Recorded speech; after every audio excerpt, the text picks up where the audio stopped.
Hello बच्चों, चलिए हमारा प्रश्न देखते हैं। प्रश्न दिया है ऑक्सीश्वसन तथा अनॉक्सीश्वसन में 5 अंतर बताइए।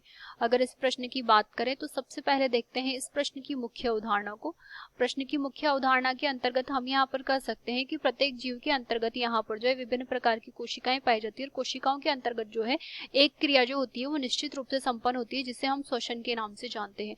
जो श्वसन की क्रिया होती है इसके अंतर्गत यहाँ पर जो कार्बनिक पदार्थ होता है जैसे कि ग्लूकोज जो होता है, तो कार्बनिक पदार्थ के यहाँ पर जो कार्बन कार्बन बंध होते हैं इनको यहाँ पर जो है तोड़ा जाता है, और कार्बन कार्बन बंध को जब यहाँ पर टूटना संपन्न होता है तो इसकी वजह से जो है ऊर्जा का मुक्तिकरण होता है। और ये जो क्रिया होती है सामान्य रूप से इसे हम यहाँ पर 2 भागों में विभक्त करते हैं। तो 2 भागों में विभक्त अगर करेंगे तो पहला जो क्रिया होती है उसे हम यहाँ पर जो है ऑक्सीश्वसन के नाम से जानते हैं, और दूसरी जो क्रिया होती है उसे हम यहाँ पर जो है अनॉक्सीश्वसन के नाम से जानते हैं। अब अगर बात करें हम यहाँ पर अनॉक्सीश्वसन व ऑक्सीश्वसन में भेद की, तो इसके अंतर्गत हम यहाँ पर कह सकते हैं कि सबसे पहला जो भेद होता है वह होता है कि ऑक्सीश्वसन जो क्रिया होती है वो ऑक्सीजन की जो है उपस्थिति के अंतर्गत यहाँ पर संपन्न होती है, परंतु अगर अनॉक्सीश्वसन की हम बात करें तो ऑक्सीजन की जो है अनुपस्थिति के अंतर्गत ये यहाँ पर जो है संपन्न होती है।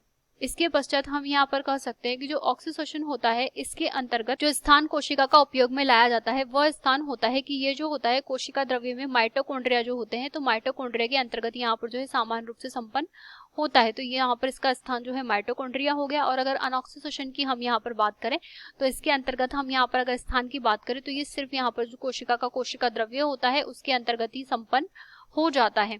इसके पश्चात अगर ऑक्सीश्वसन की हम यहाँ पर बात करें तो इसके अंतर्गत जो एटीपी निर्मित होते हैं यानी कि ऊर्जा का निर्माण होता है वो मात्रा यहाँ पर बहुत ही ज्यादा होती है, 38 एटीपी हम कह सकते हैं। परंतु अनॉक्सीश्वसन की हम यहाँ पर बात करें तो इसके अंतर्गत जो एटीपी निर्मित होते हैं उनकी संख्या बहुत कम होती है, यानी कि ऊर्जा की मात्रा यहाँ पर जो है बहुत ही कम होती है। अगर ऑक्सीश्वसन की बात करें तो इसके अंतर्गत ग्लूकोज का जो है यहाँ पर विखंडन संपन्न होता है, या ग्लूकोज का यहाँ पर हम कहेंगे कि ऑक्सीकरण संपन्न होता है। और यहाँ पर ग्लूकोज का जो ऑक्सीकरण संपन्न हुआ है इस ऑक्सीकरण से यहाँ पर जो है CO2 तथा यहाँ पर जल की प्राप्ति होती है ऊर्जा के साथ में। और अगर अनॉक्सीश्वसन की हम यहाँ पर बात करें तो इसके अंतर्गत यहाँ पर जो है ग्लूकोज का जो है विखंडन या फिर ऑक्सीकरण की अगर बात करें तो वो आंशिक प्रकार का संपन्न होता है, और आंशिक से यहाँ पर एथाइल एल्कोहल का निर्माण संपन्न होता है। तो हमें उत्पाद स्वरूप यहाँ पर एथाइल एल्कोहल प्राप्त होता है और कुछ मात्रा में यहाँ पर जो है CO2 की भी प्राप्त होती है। इसके अतिरिक्त अगर अन्य की हम बात करें तो इसके अंतर्गत कह सकते हैं कि ग्लूकोज का यहाँ पर जो है पूर्ण ऑक्सीकरण संपन्न होता है इस क्रिया के अंतर्गत, जिसकी वजह से उत्पाद स्वरूप CO2 वो H2O प्राप्त होते हैं। परंतु ऑक्सीकरण के अंतर्गत हम अगर बात करें तो ग्लूकोज का यहाँ पर जो है ऑक्सीकरण की जो क्रिया होती है वो आंशिक प्रकार की होती है। तो इसके अंतर्गत हम कह सकते हैं कि यहाँ पर जो है आंशिक ऑक्सीकरण की क्रिया संपन्न होती है। आशा करते हैं आपको ये प्रश्न समझ आया होगा। धन्यवाद।